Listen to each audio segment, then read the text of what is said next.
Today we're going to take a brief look at Michael Jackson's 30th anniversary celebrations from Madison Square Garden in 2001, from his duet with Whitney Houston to the unusual placement of the band.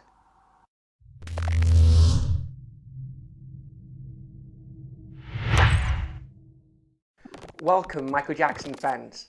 Today we're going to take a quick look at an introductory look at the Michael Jackson 30th anniversary celebration from Madison Square Garden. I've previously on my website taken quite an in-depth look at the History Tours, Dangerous Tours, Michael Jackson and Friends 1999, but I haven't touched on this concert yet. Today we're going to take a brief look, and we will be reanalyzing and adding commentary to every single Michael Jackson show and all the rare stuff, and I'd love you to participate, so feel free to ask your questions below. It's going to be really great. Now, Michael Jackson performed two concerts in Madison Square Garden, one on the 7th of September 2001 and one on the 10th of September 2001. So that was actually the day before the Twin Towers terrorist attack in New York. So a pretty terrible time. But back to the concerts, it was very much an outpouring. It was almost like a tribute to Michael Jackson with an outpouring of love. He did perform, and it was a reunion with his brothers, and all of the stars came out. All of the stars really did come out to show their respect for Michael Jackson. I'm talking about, he did a duet with Britney Spears, Whitney Houston came out, he even rehearsed a duet with Whitney Houston, One Day in Your Life, which we'll come to briefly in a moment. Beyonce, Marlon Brando, Elizabeth Taylor, Luther Vandross, Gladys Knight, Quincy Jones, they really did all come out for Michael. And I just think the director did a really great job in capturing the emotion and the spirit of the event. Nearly everybody I know, everybody I knew at the time was there, and the director really captured the magic and the outpouring of love for Michael at the show. Now, the second show was very different to the first show. The second show really was more polished, and which makes sense. And so the second show was actually quite a magical event.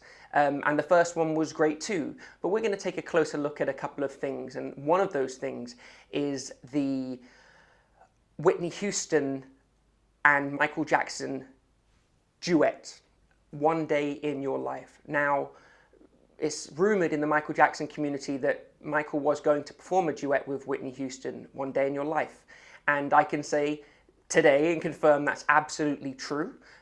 Michael Jackson did indeed rehearse One Day in Your Life with Whitney Houston, and they did sing, and I'll tell you a little bit about what happened. Michael Jackson sang quite a lot of the song in falsetto, and they did rehearse. Now, One Day in Your Life is such an emotional song. If any of you have heard that song, and if you haven't, go and take a listen to it. For me, that brings tears to my eyes. And to see two legends of Whitney Houston and Michael Jackson sing together, it is extremely emotional. And I feel almost like a private moment. And I just feel like, in a way, I'm glad that it wasn't performed, because I don't know if it would be in keeping with the rhythm of the rest of the show. Also, it sounded to me like there was some kind of orchestral issue, because Michael played with the band and orchestra. And I think it sounded like the strings were out, it was maybe not out of key, but there was a string issue, and Greg Phillinganes actually mentions this at the rehearsal, so maybe that's the reason why it didn't go ahead. What I can say is that Whitney Houston did go on to perform for Michael, and she performed Wanna Be Starting Something, and she absolutely smashed it, as you can see from the video. Let's not forget that One Day in Your Life did actually make it into the show by way of video interlude. Now, a few interesting things from the show. This was the reunion of the Jacksons after many, many years, and it was a pretty beautiful reunion. Jermaine's voice sounded brilliant, I have to say. Also, Quincy Jones and Michael Jackson on the same stage. A couple of things, interesting points. Number one, the positioning of the band. For me, I'm interested in those kind of things. if you remember the Bad tour, the band was in a pit behind him at Madison Square Garden, but this time they chose to raise it up, probably 15 feet off the floor. So Michael Jackson's band was way up behind him, basically out of sight. This caused a lot of issues, a lot of technical issues, because essentially you need to have a clean eyesight to your band so you can communicate with them. As you know, Michael communicated a lot with his musicians. So this positioning of the band on this particular show caused a lot of issues. And not only for Michael, for lots of other entertainers as well. Dionne Warwick, for example, in We Are the World, her cue obviously messed up and she was visibly upset about it. And Michael also had to insist and not get annoyed, but he had to. It was obviously that there was miscommunications happening with regards to the band and the positioning.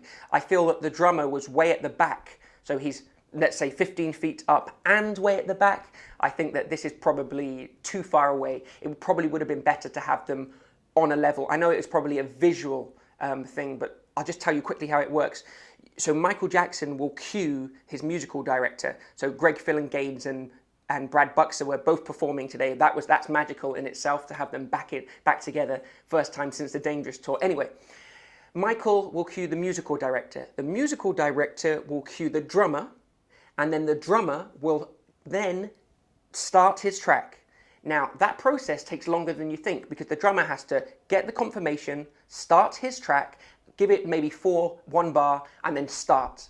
Now, if Michael Jackson just goes like that, and he wants the way you make me feel to start, obviously that process needs to happen before it can start. In the meantime, Michael's standing there going like that and looking up, and that's what it is. For example, in the rest of the tours, the band are right behind him. He can just look and almost the band feel when to start, and then they hit it. Also, and this is, you can see from the second show, it's so much smoother, and but I don't like the positioning of the band for this. I felt it caused too much trouble. Anyway, nevertheless, still a great show. Visually, it looked great. Pyrotechnics. Probably the best pyrotechnics I've ever seen in a Michael Jackson show. Absolutely amazing. The director, very famous director, he really, really, really did get that brilliantly. So, but the miscues, you'll see it a lot from the Jacksons to the other stars to Michael. We'll come back to that because there's some really, really, really interesting points, especially with Billie Jean. Obviously the cue is hat goes on and he didn't put the hat on, so the band had to wait. During the rehearsals, actually, there's some really, really great footage of Michael, and he's explaining to the crew when they need to place the spotlight, and he's very much like, guys, come. It's very funny because he's basically blasting his band and that's it. Quite a complicated structure with the Foley, walking. It's quite complicated actually, especially when you're only doing it for 1 to 2 shows. But we will come back to the rehearsals of You Rock My World, Billie Jean, and all the rest of it. Don't worry about that. We'll take a brief look.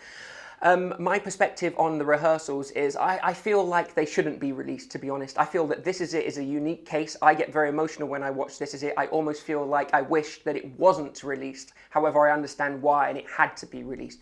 With regards to the Dangerous tours and History Tour rehearsals, part of me thinks that we shouldn't really see the creative process, that Michael wouldn't have wanted us to see that. And especially with the Madison Square Garden, I really hope that it's not released. Anyway, but that's up to the estate. With regards to limited rehearsals like Death 2 and then the History Tour documentary, what wasn't released, which was planned to be released, I think that's great, as long as it's a controlled, edited view of rehearsals, and then you can compare that to the actual show. Now, we really do have lots of analysis and commentary to come. We will go through all of the concerts and the shows, so don't worry. So please subscribe, check out the blog, and if you have any comments or questions, feel free to ask them below, and I'll try and answer them. As long as they're related to Michael Jackson, I really want this to be about Michael Jackson's art and performance. Talking about that, experts on TV. Guys, do not believe experts on Michael Jackson. A lot of the time, they talk absolute nonsense. Now, let me give you 2 examples. Number 1, recently, this April, there was a documentary on the ITV, and it was Thriller Perspectives. And the presenter was the dancer from a group called Diversity, really great dancer, really good guy. Anyway, they went around the world, interviewed everybody, and they were talking about the Thriller album cover. And they went to the Grammy Museum in Los Angeles, and the museum said on camera that the jacket that Michael wore, the suit that he wore, the white suit on the Thriller album, was custom made for Michael by Hugo Boss. Now, and that was it. No, no, no. Any Michael Jackson, true Michael Jackson fans who knows his stuff knows that that is not the case. Dick Zimmerman, very famous photographer, that was his suit. Michael literally said, "Oh, I like your suit. Have we got anything like that?" And then he's like, "No, we don't have anything like that, but do you want to wear mine?" And Michael's like, "Sure, let me give it a go." And you can see it's slightly big on the album cover, but in the end, that was the iconic pose on the front of Thriller. It was the photographer's suit. It was not custom made for Michael by Hugo Boss at all. So if the Grammy Award can make an innocent, obviously it was an innocent mistake, but my point is, don't always believe what you hear in the media, especially when it comes to Michael Jackson experts, because a lot of the times they're guessing. So they would have seen Hugo Boss and TaylorMade, and they would have deduced that it was made for Michael Jackson when that's not the case. Also, you can just look at the costumes next to it, and you can see they're different sizes. But anyway, that's a little bit of Sherlock Holmes for you. Let's just go back to one other thing. Recently, this past week, Mariah Carey's lover assistant was in the Daily Mail, the UK's Daily Mail, talking about their relationship and going around the world. He mentioned about going to the Michael Jackson and Friends concert in 1999 in Korea with Mariah Carey. She performed a great performance. If you get a chance, take a look on YouTube. Anyway, what happened was, in the newspaper, he said that in between the songs, that Michael would come out and talk to Mariah about, for example, what accountants they use and etc. And what he actually said was that Michael came off stage for 3 minutes in between songs. He used to talk to Mariah Carey about his accountant. He'd go back on stage and he performed Thriller, and it was to 100,000 people. Now, guys, let me just tell you something. Number one, the show in 1999 in Korea was not performed in front of 100,000 people, for first. Secondly, Michael Jackson did not leave the stage for 3 minutes at any time during that show. Number three, Michael Jackson did not perform Thriller. So, guys, don't always believe what you read. So, anyway, listen, we've got so much more to come. Please subscribe, join me. We've really got some fun things to come and analysis, which, again, you've got to be a real Michael Jackson fan sometimes, because we sometimes go deep, any of you guys that have read my previous articles, but we're going to have a lot of fun. And this is about Michael's art, so please subscribe. One other thing, I'd like to thank the United Grand Lodge of England for their double-page article, which I didn't think that Freemasonry Today would ever have Michael Jackson on his toes, but they've included an article about me, and I really appreciate it. So thank you very much, Freemasonry Today. So guys, subscribe. See you soon. We're going to do a full video on the Madison Square Garden concerts, both concerts and everything else. So hope you enjoy. See you soon.